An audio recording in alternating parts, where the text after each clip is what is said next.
Moi, j'ai mis un terme à cette guerre. Personne ne pensait que c'était possible. On m'a dit c'est impossible. Certaines de ces guerres, deux de ces guerres duraient depuis 3 décennies. Vous vous rendez compte? 27 ans pour l'une de ces guerres, 37 ans pour l'autre guerre. J'ai mis un terme à cette guerre. Et dans tous les cas, ce sont des guerres sanglantes qui tuaient des milliers de personnes, notamment le Cambodge, la Thaïlande, le Kosovo et la Serbie, le Congo et le Rwanda. C'était une guerre, mais extrêmement violente. Le Pakistan et l'Inde, Israël et l'Iran, l'Égypte et l'Éthiopie, et l'Arménie et l'Azerbaïdjan. Tous ces pays étaient concernés. Aucun président, aucun premier ministre, et à vrai dire, aucun pays au monde n'avait jamais fait une chose pareille. Et je l'ai fait en l'espace de 7 mois seulement. C'est du jamais vu. Du jamais vu. Et je suis vraiment honoré de l'avoir fait. Hélas, j'ai dû mettre un terme à ces guerres alors que j'aurais préféré que l'ONU le fasse. Et le fait est que, hélas, dans le cas de toutes ces guerres, les Nations Unies n'ont même pas essayé d'aider à résoudre ces conflits. J'ai mis un terme à cette guerre, je me suis entretenu avec les dirigeants de chacun de ces pays, et je n'ai reçu aucun coup de téléphone de la part de l'ONU me proposant peut-être de m'aider à résoudre ces conflits.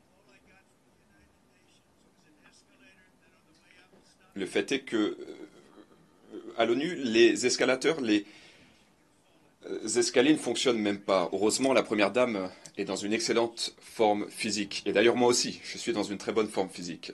Donc nous avons pu gravir les escaliers. Et ensuite, il y a le téléprompteur qui ne fonctionne pas. Voilà.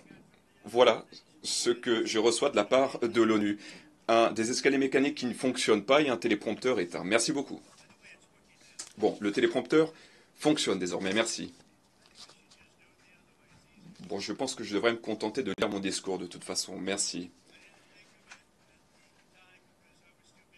Bon, le fait est qu'à l'époque, j'étais occupé, je m'efforçais donc de mettre un terme à ces guerres et de sauver des millions de vies, mais ensuite j'ai pris conscience du fait que l'ONU n'était pas là. Il n'était pas là. J'y ai réfléchi après avoir mis un terme à ces conflits, et non pas pendant les négociations, des négociations loin d'être aisées. Ceci étant dit, quel est l'objectif de l'ONU? L'ONU a un tel potentiel, et je l'ai toujours dit. L'ONU a un énorme potentiel. Mais l'ONU, hélas, n'est pas à la hauteur des attentes, loin de là. En tout cas, c'est le cas aujourd'hui.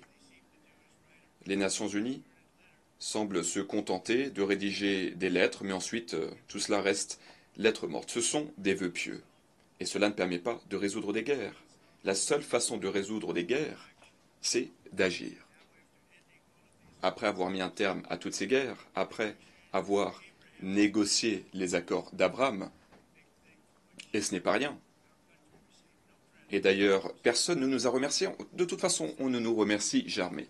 On ne nous remercie jamais. D'aucuns disent que j'aurais dû, pour chacun de ces accords, j'aurais dû reçu le prix Nobel de la paix. Mais moi, ce que je souhaite véritablement, c'est que les enfants puissent grandir dans la paix, car des millions de personnes dans tous ces pays ne seront plus tuées dans ces guerres qui ne prennent jamais fin. Moi, ce qui me préoccupe, ce n'est pas de recevoir des prix. Je souhaite sauver des vies. Et nous avons sauvé des millions et des millions de vies en mettant un terme à ces 7 conflits. Et nous sommes en train de négocier d'autres accords, comme vous le savez. Il y a des années, il y a